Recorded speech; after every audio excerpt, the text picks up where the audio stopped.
Hello dear students, how are you all. प्यारे विद्यार्थियों, 7ਵੀਂ class ਦੇ ਗਣਿਤ ਵਿਸ਼ੇ ਨਾਲ ਸੰਬੰਧਿਤ ਪੀਰੀਅਡ ਵਿੱਚ ਤੁਹਾਡਾ ਸਵਾਗਤ ਹੈ। ਅਸੀਂ ਭਿੰਨਾਂ ਬਾਰੇ ਉਹਨਾਂ ਦਾ ਡਿਸੈਂਡਿੰਗ ਆਰਡਰ ਮੀਨਸ ਉਹਨਾਂ ਨੂੰ ਘਟਦੇ ਕ੍ਰਮ ਵਿੱਚ ਕਿਵੇਂ ਲਿਖਣਾ ਹੈ ਉਸ ਬਾਰੇ ਜਾਣਿਆ ਸੀ ਤੇ ਇਸ ਅਸਾਈਨਮੈਂਟ ਵਿੱਚ ਆਪਾਂ ਜਨਰਲ ਟਰਮਸ ਉਹਨਾਂ ਬਾਰੇ ਪੜ੍ਹਨਾ ਹੈ।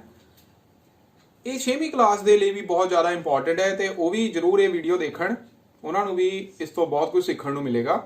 ਤੇ ਪਿਆਰੇ ਵਿਦਿਆਰਥੀਓ, ਇਸ ਵਿੱਚ ਸਭ ਤੋਂ ਪਹਿਲਾ ਟੌਪਿਕ ਹੈ ਉਹ ਕੀ ਹੈ? ਪ੍ਰਾਕਿਰਤਿਕ ਸੰਖਿਆਵਾਂ। ਪ੍ਰਾਕਿਰਤਿਕ ਸੰਖਿਆਵਾਂ ਦਾ ਮਤਲਬ ਕੀ ਹੁੰਦਾ? ਪ੍ਰਾਕਿਰਤਿਕ ਸੰਖਿਆਵਾਂ ਬਹੁਤ ਸਾਰੇ ਬੱਚਿਆਂ ਨੂੰ ਇਹਦੇ ਵਿੱਚ ਦਿੱਕਤ ਆਉਂਦੀ ਆ। ਚਲੋ ਛੋਟੀ ਕਲਾਸ ਹੈ, ਹੌਲੀ ਹੌਲੀ ਜਾਣ ਜਾਓਗੇ, ਪਰ ਹੁਣੀ ਜੇ ਜਾਣ ਗਏ ਤਾਂ ਫਿਰ ਬੱਚੇ ਤੁਹਾਡਾ ਮੈਥ ਜੋ ਹੈ ਬਹੁਤ ਆਸਾਨ ਹੋ ਜਾਣਾ। ਸੋ ਇਸ ਕਰਕੇ ਇਹਦੇ ਵਿੱਚ ਪਹਿਲਾ ਟੌਪਿਕ ਹੈ ਪ੍ਰਾਕਿਰਤਿਕ ਸੰਖਿਆਵਾਂ means natural numbers. Means natural numbers. Natural ਦੇਖੋ, ਵਰਡ ਨੈਚੁਰਲ ਮੀਨਸ ਪ੍ਰਾਕਿਰਤਿਕ। नेचर वर्ड कित्थों आया? नेचर तो मतलब प्रकृति तो। और नेचर ਨੂੰ ਬੱਚੇ ਬਣਾਉਣ ਵਾਲਾ ਕੌਣ ਆ? Nature creator. Who is nature creator? कौन? किसने बनाया प्रकृति ਨੂੰ? गॉड ने, परमात्मा ने। और परमात्मा किन्ने ने बच्चे? ਵੈਸੇ ਤਾਂ ਪਰਮਾਤਮਾ ਦੇ ਰੂਪ ਜਿਹੜੇ ਆ ਉਹ ਬਹੁਤ ਸਾਰੇ ਨੇ, ਪਰ ਪਰਮਾਤਮਾ ਸਾਰਿਆਂ ਵਿੱਚ ਇੱਕ ਹੀ ਹੈ। ਸੋ ਉਹ ਸੰਖਿਆਵਾਂ जो एक तो शुरू होनिया, मैं इत्थे दसण दा मतलब ये है कि गॉड इज वन। तो प्राकृतिक संख्यावां भी कित्थों शुरू होणगियां? एक तो। 1 2 3 4 5 6 खत्म होने वालियां नहीं ये अगे तो अगे बच्चे वधी जाणियां, इनफिनिटी तक जाणियां ने। इनफिनिटी मतलब अनंत, अनंत संख्यावां। पर शुरू कित्थों होणियां? एक तो। तो जो संख्यावां एक तो शुरू होंदियां उन्हां नूं असीं की कहने आ? प्राकृतिक संख्यावां मीनस नैचुरल नंबर्स। तो इसकी डेफिनेशन तुहाडी स्क्रीन दे उपर फ्लैश हो रही है। तो उस डेफिनेशन विच की आ? The numbers which starts from 1 उन्हां नूं असीं की कहांगे? प्राकृतिक संख्यावां मीनस नैचुरल नंबर्स। अगला बच्चे नोट कर लिया ये? चलो एक मिनट तुहानूं होर दे दिंदे आ, इसनूं प्लीज नोट कर लो। क्या ये तां सी प्राकृतिक संख्यावां जो कित्थों शुरू हो रही एक तो। अगला टॉपिक है बच्चे पूर्ण संख्यावां। वर्ड किया? पूर्ण। पूर्ण संख्यावां। हाँ जी, पूर्ण बच्चे इनू इंग्लिश विच कहते होल। होल संख्यावां means whole numbers. Whole numbers. बच्चे तुहाडी इंग्लिश मीडियम च भी पढ़ाई हो रही है और नालों नाल पंजाबी मीडियम दे विच भी पढ़ाई हो रही है। ये तुहाडे लई बहुत ज़्यादा बेनीफिशियल आ। सो होल बच्चे, होल पूर्ण। पूर्ण किहड़ी चीज़ हुंदी आ? देखो, पूरी तरह पूर्ण मतलब चक्कर ही हो गया। और चक्कर नूं जे मैथ विच तुसीं कहोगे तां इह सिफर भी आ। सो ਜਿਹੜੀਆਂ ਸੰਖਿਆਵਾਂ ਸਿਫਰ ਤੋਂ ਸ਼ੁਰੂ ਹੁੰਦੀਆਂ, ਹੁਣ ਸਿਫਰ ਤੋਂ ਆ ਗਈਆਂ। ਸਿਫਰ ਤੋਂ ਨੈਚੁਰਲ ਕਿੱਥੋਂ ਸ਼ੁਰੂ ਹੋ ਰਹੀਆਂ ਸੀ? 1 ਤੋਂ। ਪ੍ਰਾਕਿਰਤਿਕ ਸੰਖਿਆਵਾਂ 1 ਤੋਂ ਸ਼ੁਰੂ ਹੋ ਰਹੀਆਂ ਸੀ, ਇਹ ਕਿੱਥੋਂ ਸ਼ੁਰੂ ਹੋਣੀਆਂ? ਸਿਫਰ ਤੋਂ। तो ਜਿਹੜੀਆਂ ਸੰਖਿਆਵਾਂ ਸਿਫਰ ਤੋਂ 0 1 2 3 4 ਖਤਮ ਇਹ ਵੀ ਨਹੀਂ ਹੋ ਰਹੀਆਂ ਬੱਚੇ, ਇਹ ਵੀ ਅਨੰਤ ਤੱਕ ਜਾਂਦੀਆਂ ਮੀਨਸ ਇਨਫਿਨਿਟੀ ਤੱਕ ਜਾਣੀਆਂ। ਸੋ ਇਹ ਵੀ ਸਾਰੀਆਂ ਸੰਖਿਆਵਾਂ ਕੀ ਆ? ਪੂਰਨ ਸੰਖਿਆਵਾਂ ਜਿਹੜੀਆਂ ਸਿਫਰ ਤੋਂ ਸ਼ੁਰੂ ਹੁੰਦੀਆਂ। ਮੀਨਸ ਇੱਥੇ ਤੱਕ ਇਹ ਕੀ ਆ? ਪ੍ਰਾਕਿਰਤਿਕ ਸੰਖਿਆਵਾਂ। ਜੇ ਇਹਦੇ ਵਿੱਚ ਸਿਫਰ ਐਡ ਹੋ ਗਈ ਤਾਂ ਇਹ ਬਣ ਗਈਆਂ ਪੂਰਨ ਸੰਖਿਆਵਾਂ। ਸੋ ਇਹ ਸਾਰੀਆਂ ਕੀ ਹੋ ਗਈਆਂ? ਪੂਰਨ ਸੰਖਿਆਵਾਂ। प्यारे विद्यार्थियों, इस विच कुछ मिसिंग भी आ, क्योंकि 1 2 3 4 ਤੇ 0 ਇਹ ਸਾਰੀਆਂ ਅਸੀਂ 0 ਤੇ ਤਾਂ ਚਲੋ 0 ਨੂੰ ਅਸੀਂ ਰਹਿਣ ਦਿੰਨੇ। 1 2 3 4 ਇਹ ਜਿਹੜੀਆਂ ਸੰਖਿਆਵਾਂ ਨੇ ਇਹ ਕੀ ਆ? ਧਨਾਤਮਕ ਸੰਖਿਆਵਾਂ ਮਤਲਬ ਜਮਾ ਦੀਆਂ ਸੰਖਿਆਵਾਂ। ਤੇ ਜੇ ਇਹਨਾਂ ਵਿੱਚ ਘਟਾਓ ਦੀਆਂ ਸੰਖਿਆਵਾਂ ਵੀ ਰਲਾ ਦਿੱਤੀਆਂ ਜਾਣ, ਕਿਹੜੀਆਂ ਸੰਖਿਆਵਾਂ? ਘਟਾਓ ਦੀਆਂ ਵੀ, ਤਾਂ ਇਹ ਪੂਰੀ ਤਰ੍ਹਾਂ ਪੂਰਨ ਨਹੀਂ ਹੋ ਜਾਣੀਆਂ। ਮੀਨਸ ਸੰਪੂਰਨ, ਮੀਨਸ ਸੰਪੂਰਨ ਸੰਖਿਆਵਾਂ। ਸੋ संपूर्ण संख्यावां नेक्स्ट टॉपिक है संपूर्ण संख्यावां। तो संपूर्ण संख्यावां इंग्लिश विच बच्चे इहनूं कहंदे इंटीजर्स। की कहंदे आ? इंटीजर्स। मतलब सारियां संख्यावां भावें वो है धनात्मक ते भावें है वो ऋणात्मक, ते जीरो भी नाल लैनी है, जीरो नहीं छड़ देनी। मतलब जीरो दे सज्जे पासे आ गईयां जमा दियां संख्यावां जो जानियां अनंत तक, ते उसदे खब्बे पासे आ गईयां घटाओ दियां संख्यावां, ये भी किथे तक जान गईयां? अनंत तक। सो ये सब की हो गईयां? संपूर्ण संख्यावां मीन्स इंटीजर्स। मीन्स इंटीजर्स की डेफिनेशन की होएगी? All positive and negative numbers including zero. ये की हो गई संपूर्ण संख्यावां। डेफिनेशन तुहाडी स्क्रीन दे ऊपर फ्लैश हो रही है, इसनू नोट करो। संपूर्ण संख्यावां की हो गई कि जिन्हां दे विच ਇਹ ਉਹ ਸਮੂਹ है जिन्हां दे विच पूर्ण संख्यावां भी आंदियां, ऋणात्मक संख्यावां भी हुंदियां।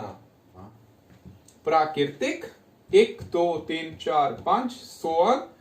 प्राकृतिक 0 1 2 3 4 इत्थे तक आ गईयां। प्राकृतिक मीन्स नेचुरल नंबर्स, 0 इंक्लूड हो गए। होल नंबर्स, 0 ਦੇ ਨਾਲ ऋणात्मक संख्यावां भी आ गईयां। 0 1 2 3 ਦੇ ਨਾਲ मीन्स होल नंबर ਦੇ ਨਾਲ ऋणात्मक संख्यावां भी आ गईयां। तो ये सारे की बन गए फिर इंटीजर्स। इन्नी गल है बच्चे। ते चैप्टर साडा है फ्रैक्शन एंड डेसिमल्स, इस करके असी फ्रैक्शन दी डेफिनेशन भी हुण कर ही लैंदे आ बच्चे। वैसे तो असाइनमेंट नंबर 60 दे विच भी कीती सी, पर असी हुण इत्थे भी कर लैनी। फ्रैक्शन, फ्रैक्शन दा मतलब भिन्न। सो भिन्न की आ बच्चे समझाण लई उस विच भी तुहानूं एक एक्टिविटी वांग एक टॉपिक करवाया सी कि सर्कल है, सर्कल नूं की आ पूर्ण हिस्सा, ये की आ पूर्ण होल, और इहदा असी की करता अद्धा अद्धा दो पार्ट विच डिवाइड करता। अद्धे हिस्से नूं असी छाया अंकित करता, मीनस शेडेड पोर्शन। जे शेडेड करता बच्चे तो शेडेड पोर्शन दी मीनस छाया अंकित नूं लिखना किद्दां आ? छाया अंकित नूं किद्दां लिखूंगे कि ये दो भागां दा एक भाग जो है वो की है? छाया अंकित।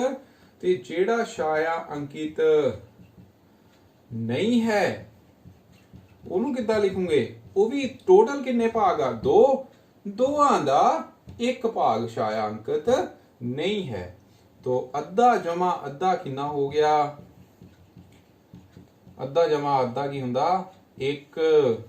दोनों भी 1/1 लिख सकते असी। सो बच्चे ये है फ्रैक्शन, भिन्ना। भिन्ना मतलब हुंदा पूਰਨ दा किन्ना हिस्सा। भिन्ना नूं असी की लिखदे आ? पूਰਨ दा किन्नवा हिस्सा। ਉਹਨੂੰ ਅਸੀਂ ਕੀ ਕਵਾਂਗੇ? भिन्न। कि पूਰਨ ਦਾ ਕਿੰਨਵਾਂ ਹਿੱਸਾ ਹੈ ਉਹ, ਉਸ ਨੂੰ ਅਸੀਂ ਕੀ ਕਵਾਂਗੇ? भिन्न।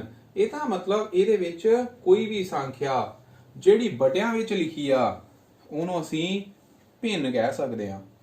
तो ਜਦੋਂ ਬਟਿਆਂ ਵਿੱਚ ਸੰਖਿਆ ਆ ਗਈ ਜਿੱਦਾਂ 1/1 1/2 3/2, ਇਹਦੇ ਵਿੱਚ ਜਿਹੜੀ ਉੱਪਰ ਵਾਲੀ ਸੰਖਿਆ ਆ ਉਹਨੂੰ ਅਸੀਂ ਅੰਸ਼ ਕਵਾਂਗੇ ਤੇ ਥੱਲੇ ਵਾਲੀ ਸੰਖਿਆ ਨੂੰ ਕੀ ਕਵਾਂਗੇ? ਹਰ। अंश का मतलब न्यूमरेटर और हर का मतलब denominator. Means any number which can be written in the form of numerator over denominator, उन्होंने असीं की कहांगे? वो की होएगा? भिन्न। Means fraction. अगली गल हुण जो मैं समझाउण जा रहा वो बहुत इंपॉर्टेंट है। वो की है? भिन्नां दियां किस्मां। तो इहदियां किस्मां जो है वो किन्नियां हुंदियां बच्चे, किन्ने तरह दियां हुंदियां वो हुण करवाउण जा रहे हैं। ये बच्चे दो तरह दियां हुंदियां, एक हुंदी है उचित भिन्न ते दूसरी हुंदी है अणउचित भिन्न। एक बच्चे होर तरह की भिन्न भी हुंदी है, उसनूं असीं बाद विच करदे हां। पहलां ये दो कर लईए, किहड़ियां किहड़ियां?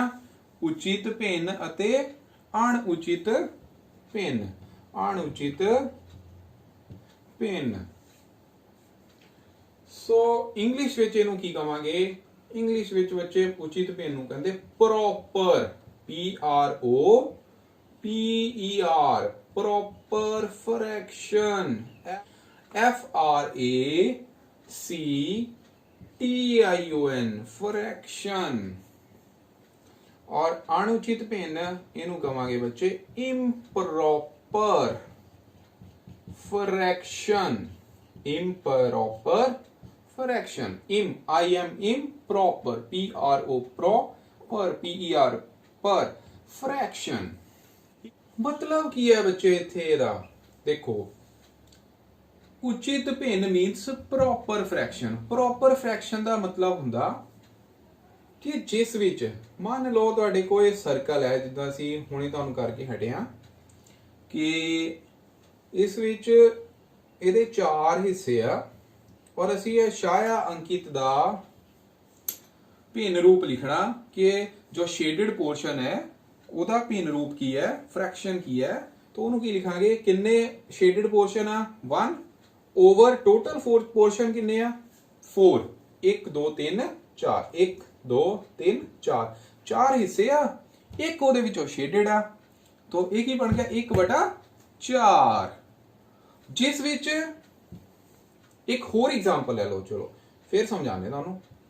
एग्जाम्पल ले लो, हुण असीं ਇਹਦੇ इक्को जे 1 2 3 4 5 6 7 8 हिस्से करते, जिन्हां विचों 3 हिस्से शेडिड पोर्शन आ, मीनस छाया अंकित आ। तो 3/8 मीनस ए फ्रैक्शन हो गई 3/8 किहदी? शेडिड पोर्शन दी। इत्थे लिख लो छाया अंकित दा भिन्न रूप लिखो, means shaded portion, means shaded portion. बच्चे दोनों विच देखो हर मीन्स डिनोमिनेटर जो है दोनों केस दे विच वड्डा है। डिनोमिनेटर की है? वड्डा। और जेदे विच डिनोमिनेटर वड्डा होवे ते न्यूमरेटर छोटा होवे ਉਹਨੂੰ ਅਸੀਂ ਕਹਿੰਦੇ बच्चे उचित भिन्न। बस इन्नी गल है याद रखनी तुसी। ते उचित भिन्न किहड़ी होई? ਜਿਹਦੇ ਵਿੱਚ डिनोमिनेटर की होवे ਵੱਡਾ ਤੇ न्यूमरेटर की होवे छोटा, ਉਹਨੂੰ ਕੀ ਕਹਿੰਦੇ ਆ? उचित भिन्न मीन्स प्रॉपर फ्रैक्शन। नेक्स्ट है इम्प्रॉपर फ्रैक्शन। इम्प्रॉपर मीन्स अणउचित भिन्न। सोचो हुण तुसी सोचो, उल्टा नहीं हो जाना कि यही जो चक्कर सी जिहदे 4 पोर्शन कीते सी, चारे दे चारे शेडिड, 1 2 3 4, चारों दे चारों 1/1 ਜਾਂ 4/4। इसी तरह इदां दे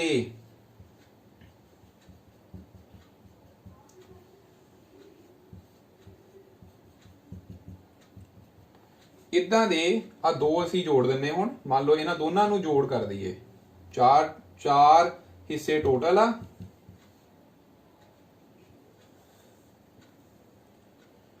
चार हिस्से टोटल आ, जिन्हां दे विचों 1 2 3 4 5 6 7 7 पोर्शन जो है, 7 जो है वो की है? 7 जो की है? शेडिड पोर्शन आ। इनू 4 मनना बच्चे। ये बड़े ये तुसी सोचोगे 8 हो गए, 4 जमा 4 ये तो 8 हो गए जी। नहीं, ये किया 4 असी चारां विच ही दोनां नूं कीता, पर उन्हां विचों शेडिड पोर्शन किन्ने आ? वो किन्ने आ? 1 2 3 4 5 6 7। तो ये क्या आ गया? 7/4। अगर 7/4 है ਤੇ 1/1 ਹੈ। ਇਹਦਾ ਮਤਲਬ ਇਹਦੇ ਵਿੱਚ डिनोमिनेटर ते न्यूमरेटर दोनों की है सेम, मतलब अंश ते हर ਜਿਹੜੇ ਨੇ ਬਰਾਬਰ ਆ। ਤੇ ਦੂਸਰੇ ਦੇ ਕੇਸ ਦੇ ਵਿੱਚ ਜੋ ਅੰਸ਼ ਹੈ ਉਹ ਵੱਡਾ ਹੈ ਕਿਤੋਂ? ਹਰ ਤੋਂ। ਉਹ ਕਿਹਦੇ ਤੋਂ ਵੱਡਾ ਹੈ? ਹਰ ਤੋਂ। ਇਸ ਕਰਕੇ ਬੱਚੇ ਇੱਥੇ ਇਹਨੂੰ ਕੀ ਕਹਾਂਗੇ ਅਸੀਂ? ਇੰਪ੍ਰੋਪਰ ਫ੍ਰੈਕਸ਼ਨ ਮੀਨਸ ਅਣਉਚਿਤ ਭਿੰਨ। मतलब ਅਣਉਚਿਤ ਭਿੰਨ ਕੀ ਹੋ ਗਈ? ਜਿਹਦੇ ਵਿੱਚ ਅੰਸ਼ ਵੱਡਾ ਹੁੰਦਾ ਹਰ ਛੋਟਾ ਹੁੰਦਾ, ਜਾਂ ਫਿਰ ਅੰਸ਼ ਤੇ ਹਰ ਦੋਨੋਂ ਕੀ ਹੁੰਦੇ ਆ? ਬਰਾਬਰ। ਦੋਨੋਂ 'ਚ ਫਰਕ ਆ ਗਿਆ? ਫਰਕ ਸਮਝ ਆ ਗਿਆ? ਉਚਿਤ ਭਿੰਨ ਅੰਸ਼ ਛੋਟਾ ਹਰ ਵੱਡਾ, ਅਣਉਚਿਤ ਭਿੰਨ ਅੰਸ਼ ਵੱਡਾ ਹਰ ਛੋਟਾ, ਜਾਂ ਫਿਰ ਅੰਸ਼ ਤੇ ਹਰ ਦੋਨੋਂ ਬਰਾਬਰ। ਇਸ ਤੋਂ ਬਾਅਦ ਬੱਚੇ ਇੱਕ ਹੋਰ ਤਰ੍ਹਾਂ ਦੀ ਭਿੰਨ ਵੀ ਹੁੰਦੀ ਆ, ਉਹਨੂੰ ਅਸੀਂ ਮਿਕਸਡ ਫ੍ਰੈਕਸ਼ਨ ਕਹਿੰਦੇ। ਮਿਕਸਡ ਫ੍ਰੈਕਸ਼ਨ ਤੇ ਮਿਕਸਡ ਫ੍ਰੈਕਸ਼ਨ ਬੱਚੇ ਕਿੱਦਾਂ ਲਿਖ ਹੁੰਦੀ ਆ? ਇਹੀ ਐਗਜ਼ਾਮਪਲ ਹੈ, ਇਹੀ ਆ ਬਸ, ਹੋਰ ਕੁਝ ਨਹੀਂ ਹੈਗਾ। ਇਹਨੂੰ ਹੀ ਸਮਝ ਲਓ ਕਿੱਦਾਂ ਲਿਖ ਹੋਣੀ। ਦੇਖੋ ਇਹਨੂੰ ਕਿੱਦਾਂ ਲਿਖੋਗੇ? ਆ ਜਿਹੜਾ ਹਿੱਸਾ ਹੈ ਇਹਨੂੰ ਕਿੱਦਾਂ ਲਿਖਿਆ? 1/1 ਯਾਨੀ ਕਿ 4/4। ਇਹ ਕੀ ਆ ਗਿਆ? 1। और नाल जेड़ा पोर्शन है वो किन्ने आ गए? 3/4। तो ये आ गया 1 3/4, मतलब एक सही 3/4। ये की है? Mixed fraction. इनू की कहांगे? Mixed fraction means improper fraction नू असी मिक्सड फ्रैक्शन फॉर्म दे विच लिख सकते हैं। तो नैक्सट है असेंडिंग ऑर्डर, यानी कि भिन्ना दा ਵੱਧਦਾ ਕਰਮ means ascending order of fractions। ਵਾਧਾ ਕਰਮ ਕਿਸ ਤਰ੍ਹਾਂ ਬੱਚੇ ਲਿਖ ਸਕਦੇ ਆ? ਉਹਦੇ ਵਿੱਚ ਜੇ ਡਿਨੋਮੀਨੇਟਰ ਸੇਮ ਆ, ਅਸੀਂ ਡਿਨੋਮੀਨੇਟਰ ਸੇਮ ਵਾਲੇ ਦੀ ਐਗਜ਼ਾਮਪਲ ਲੈ ਲੈਨੇ ਜੋ ਤੁਹਾਨੂੰ ਇਸ ਅਸਾਈਨਮੈਂਟ ਵਿੱਚ ਦਿੱਤੀ ਹੋਈ ਆ। 3/7 2/7 5/7 ਤੇ 1/7। ਪਹਿਲਾਂ ਤੇ ਅਸੈਂਡਿੰਗ ਆਰਡਰ, मतलब ਥੱਲੇ ਤੋਂ ਅਸੀਂ ਉੱਪਰ ਵੱਲ ਜਾਣਾ ਹੈ, ਥੱਲਿਓਂ ਉੱਪਰ ਵੱਲ, ਇਸ ਤਰ੍ਹਾਂ ਇਹ ਅਸੈਂਡਿੰਗ ਆਰਡਰ ਹੈ। ਮੀਨਸ ਵਾਧਾ ਕਰਮ, ਸਟੈਪ ਬਾय ਸਟੈਪ ਅਸੀਂ ਪੌੜੀ ਨੂੰ ਉੱਪਰ ਜਾਂਦੇ ਆ, ਉਹ ਕੀ ਹੋ ਗਿਆ? ਵਾਧਾ ਕਰਮ। तो ਇਹਦੇ ਵਿੱਚ ਸਭ ਤੋਂ ਪਹਿਲਾਂ ਡਿਨੋਮੀਨੇਟਰ ਕਿਉਂਕਿ ਸੇਮ ਆ, ਇਸ ਕਰਕੇ ਨਿਊਮਰੇਟਰ ਜਿਹਦਾ ਵੱਡਾ ਹੋਏਗਾ ਉਹਦੀ ਵੈਲਿਊ ਵੱਡੀ ਹੋਏਗੀ। 1/7 2/7 3/7 ਤੇ 5/7। ਇਹ ਬੱਚੇ ਵਾਧਾ ਕਰਮ ਹੋ ਗਿਆ ਇਹਦਾ, ਠੀਕ ਹੈ। ਸੋ ਇਸ ਦਾ ਵਾਧਾ ਕਰਮ ਕੀ ਹੋਇਆ? ਕਿੱਦਾਂ ਤੁਲਨਾ ਕੀਤੀ? ਅਸੀਂ ਦੇਖਿਆ 5 3 2 1। 5 ਵੱਡਾ ਹੈ 3 ਤੋਂ, 3 ਵੱਡਾ ਹੈ 2 ਤੋਂ, ਤੇ 2 ਵੱਡਾ ਹੈ 1 ਤੋਂ। ਥੱਲੇ ਕੀ ਆ? /7/7/7। तो ਇਹ ਆ ਗਿਆ ਇਹਦਾ ਵਾਧਾ ਕਰਮ ਮੀਨਸ ਅਸੈਂਡਿੰਗ ਆਰਡਰ। ਤੇ ਅਸੈਂਡਿੰਗ ਆਰਡਰ ਦੇ ਵਿੱਚ ਇਹਨੂੰ ਅਸੀਂ ਕਿਸ ਤਰ੍ਹਾਂ ਲਿਖਾਂਗੇ? 1/7, ਉਸ ਤੋਂ ਬਾਅਦ ਕੀ ਆ? 2/7, ਉਸ ਤੋਂ ਬਾਅਦ ਕੀ ਆ? 3/7, ਉਸ ਤੋਂ ਬਾਅਦ ਕੀ ਆ ਗਿਆ? 5/7। तो ਇਹ ਹੋ ਗਿਆ ਇਹਦਾ ਅਸੈਂਡਿੰਗ ਆਰਡਰ, ਠੀਕ ਹੈ ਜੀ। ਅਗਰ ਇਹਦੇ ਵਿੱਚ ਭਿੰਨਾਂ ਜੋ ਨੇ ਉਹਨਾਂ ਵਿੱਚ डिनोमिनेटर ਦੀ ਜਗ੍ਹਾ ਨਿਊਮਰੇਟਰ ਸੇਮ ਆ ਜਾਣ, ਮੀਨਸ ਅੰਸ਼ ਬਰਾਬਰ ਆ ਜਾਣ, ਫਿਰ ਕਿਸ ਤਰੀਕੇ ਨਾਲ ਕਰਨਾ ਹੈ? ਉਸ ਲਈ ਬੱਚੇ ਕੀ ਕਰਾਂਗੇ? ਐਗਜ਼ਾਮਪਲ ਹੈ 3/7 3/8 3/4। तो ਇਹਦੇ ਵਿੱਚ ਅੰਸ਼ ਜੋ ਹੈ ਬਰਾਬਰ ਆ ਰਹੇ, ਮਤਲਬ ਨਿਊਮਰੇਟਰ ਜਿਹੜੇ ਨੇ ਉਹ ਕੀ ਆ? ਸੇਮ ਹੈਗੇ। तो ਨਿਊਮਰੇਟਰ ਸੇਮ ਹੋਣ ਕਰਕੇ ਹੁਣ ਇਹਦੇ ਵਿੱਚ ਅਸੀਂ ਕੀ ਦੇਖਾਂਗੇ? ਹਰ। तो ਹਰ ਨੂੰ ਸਭ ਤੋਂ ਪਹਿਲਾਂ ਅਸੀਂ ਕੀ ਕਰਾਂਗੇ? ਉਹਨਾਂ ਦੀ ਤੁਲਨਾ ਕਰਨੀ ਹੈ। ਉਹਨਾਂ ਵਿੱਚ ਦੇਖਣਾ ਅਸੀਂ ਕਿ ਸਭ ਤੋਂ ਵੱਡਾ ਹੈ 8 ਤੇ ਸਭ ਤੋਂ ਛੋਟਾ ਹੈ 4।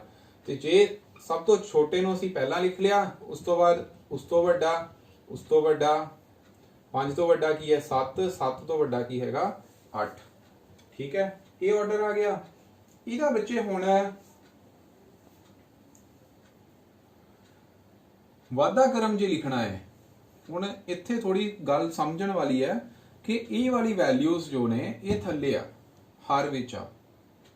ਇਟ ਮੀਨਸ ਜਿੰਨੀ ਵੈਲਿਊ ਇਹ ਘੱਟ ਹੋਏਗੀ ਉਨੀ ਉੱਪਰ, मतलब फ्रैक्शन ਦੀ ਵੈਲਿਊ ਜੋ ਹੈ ਉਹ ਜ਼ਿਆਦਾ ਹੋਏਗੀ। जिन्नी वैल्यू ये घट होएगी उन्नी फ्रैक्शन की वैल्यू की होएगी ज्यादा।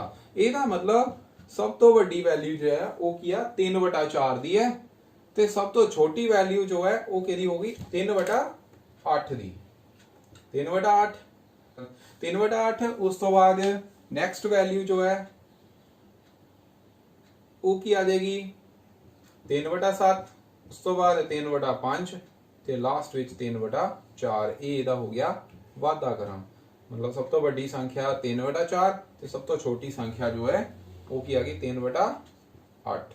ਜੇਕਰ ਅੰਸ਼ ਦੇ ਹਰ ਜੋ ਹੈ ਦੋਨੋਂ ਬਰਾਬਰ ਨਹੀਂ ਹਨ ਤਾਂ ਫਿਰ ਕਿਸ ਤਰ੍ਹਾਂ ਕਰਨਾ ਹੈ? ਤਾਂ ਉਸ ਲਈ ਕੀ ਆ, ਸਭ ਤੋਂ ਪਹਿਲਾਂ ਅਸੀਂ ਐਲਸੀਐਮ ਲਵਾਂਗੇ ਤੇ ਐਲਸੀਐਮ ਕਿਹਦਾ ਲੈਣਾ? डिनोमिनेटर ਦਾ। ਬਿਲਕੁਲ ਸਹੀ। ਜੇ डिनोमिनेटर ਦਾ ਐਲਸੀਐਮ ਸੇਮ ਕਰਾਂਗੇ, ਸੇਮ ਕਰਨ ਤੋਂ ਬਾਅਦ ਫਿਰ ਉਸ ਤੋਂ ਬਾਅਦ ਐਲਸੀਐਮ ਲੈ ਕੇ डिनोमिनेटर ਸਾਰਿਆਂ ਦੇ ਸੇਮ ਕਰਾਂਗੇ, ਸੇਮ ਕਰਨ ਤੋਂ ਬਾਅਦ ਫਿਰ ਅਸੀਂ ਕੰਪੈਰੀਜ਼ਨ ਕਰ ਲੈਣਾ, ਕਿਉਂਕਿ डिनोमिनेटर ਸੇਮ ਹੋ ਗਿਆ ਤੇ ਫਿਰ ਅਸੀਂ ਉੱਪਰ ਵਾਲੀ मतलब ਨਿਊਮਰੇਟਰ ਦੀ ਵੈਲਿਊ मतलब ਅੰਸ਼ ਦੀ ਵੈਲਿਊ ਦੇਖਣੀ ਆ, ਉਹ ਬਹੁਤ ਆਸਾਨ ਹੋ ਜਾਂਦਾ। ਇਹ ਥੋੜਾ ਜਿਹਾ ਕਨਫਿਊਜ਼ਨ ਹੁੰਦੀ ਹੈ ਇਹਦੇ ਵਿੱਚ ਕਿ ਜਦੋਂ ਅੰਸ਼ ਬਰਾਬਰ ਹੋਣ ਤੇ ਹਰ ਜੋ ਹੈ ਉਹ ਬਰਾਬਰ ਨਾ ਹੋਣ ਤਾਂ ਅਸੀਂ ਕੀ ਕਰਨਾ? ਸਭ ਤੋਂ ਪਹਿਲਾਂ ਹਰ ਦੀ ਵੈਲਿਊਜ਼ ਨੂੰ मतलब डिनोमिनेटर ਦੀ ਵੈਲਿਊਜ਼ ਨੂੰ ਕੀ ਕਰਨਾ ਹੈ? ਵਾਧੇ ਕ੍ਰਮ ਚ ਲਿਖ ਲੈਣਾ। ਉਸ ਤੋਂ ਬਾਅਦ ਉਹਦਾ ਆਰਡਰ ਜੋ ਹੈ ਰਿਵਰਸ ਕਰ ਦੇਣਾ, मतलब जो 3/4 वैल्यू जी पहला इतने 4 पहला आ रहे सी वो पिछे चले जाने, वो वड्डी हो जानी वैल्यू तो वाधे क्रम च, ते आ वाली वैल्यू जो है 3/8 छोटी वैल्यू हो जानी है। तो वाधा क्रम क्या आ गया 3/8 7 3/7 3/5 3/4। सो प्यारे विद्यार्थियों, लास्ट टॉपिक है इस असाइनमेंट का कि ordering the fractions with different numerator and denominator. मीनस जदों अंश अते हर वखरे वखरे होण मतलब डिफरेंट होण तो फिर असी किस तरह करना? मान लो साडी कोई एग्जांपल है 2/5 4/6 3/5 1/3।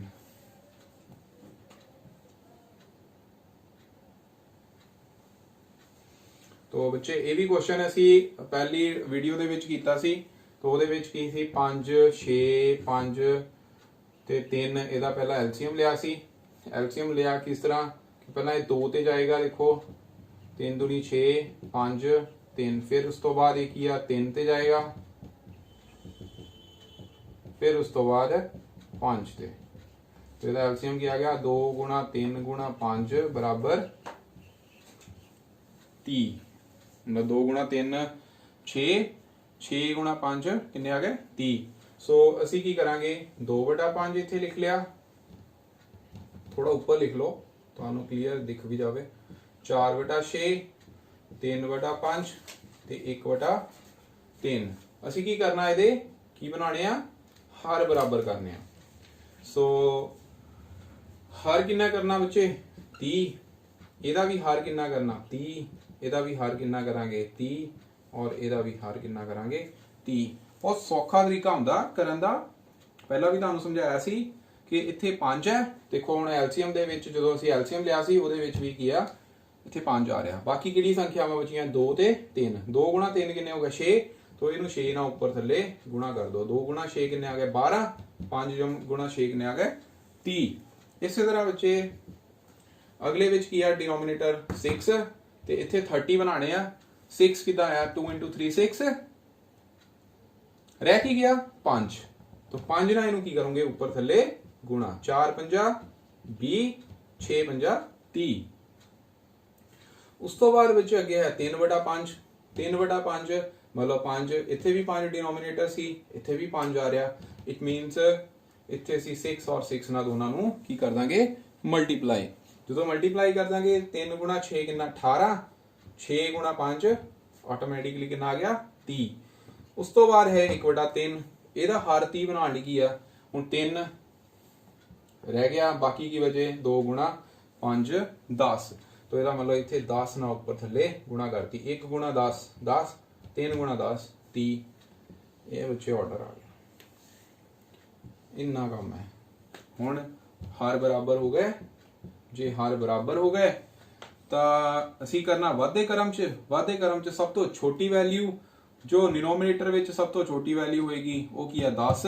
तो सब तो पहला आ गया 10 बटा 30, फिर 12 बटा 30, उस तो बाद 18 बटा 30 ਤੇ ਉਸ ਤੋਂ ਬਾਅਦ 20 ਬਟਾ 30। ਇਹ ਹੋ ਗਿਆ ਵਾਧਾ ਕਰਾਮ। ਇਹਦੀਆਂ ओरिजिनल ਵੈਲਿਊਜ਼ ਹੁਣ ਲਿਖ ਲਓ। 10 ਬਟਾ 30 ਦੀ ओरिजिनल ਵੈਲਿਊ ਸੀ 1 ਬਟਾ 3, ਕਿਉਂਕਿ ਕੁਐਸਚਨ ਤੁਹਾਨੂੰ ਇਸ ਤਰ੍ਹਾਂ ਆਇਆ ਸੀ 1 ਬਟਾ 3।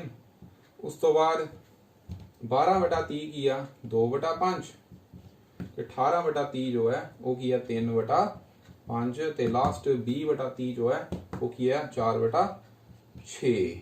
ਇਹ ਬੱਚੇ ਹੋ ਗਿਆ ਅਸੈਂਡਿੰਗ ਆਰਡਰ, ਮੀਨਸ ਵਾਧਾ ਕਰਮ। ਕਿਹਦਾ? ਫ੍ਰੈਕਸ਼ਨਸ ਦਾ, ਮਤਲਬ ਭਿੰਨਾਂ ਦਾ। ਇਹ ਸੀ ਤੁਹਾਡੀ ਅਸਾਈਨਮੈਂਟ ਨੰਬਰ 61 ਕਲਾਸ 7 ਫ੍ਰੈਕਸ਼ਨ ਬਾਰੇ। ਤੇ ਅਸੀਂ ਨੈਚੁਰਲ ਨੰਬਰ ਬਾਰੇ ਪੜਿਆ, ਹੋਲ ਨੰਬਰ ਬਾਰੇ ਪੜਿਆ, ਇੰਟੀਜਰ ਬਾਰੇ ਪੜਿਆ। तो ਨੈਕਸਟ ਵੀਡੀਓ ਚ ਲੈ ਕੇ ਹਾਜ਼ਰ ਹੋਵਾਂਗੇ ਅਸਾਈਨਮੈਂਟ ਨੰਬਰ 62 ਦੀ। Till then stay at home, stay safe, stay healthy. Thank you so much.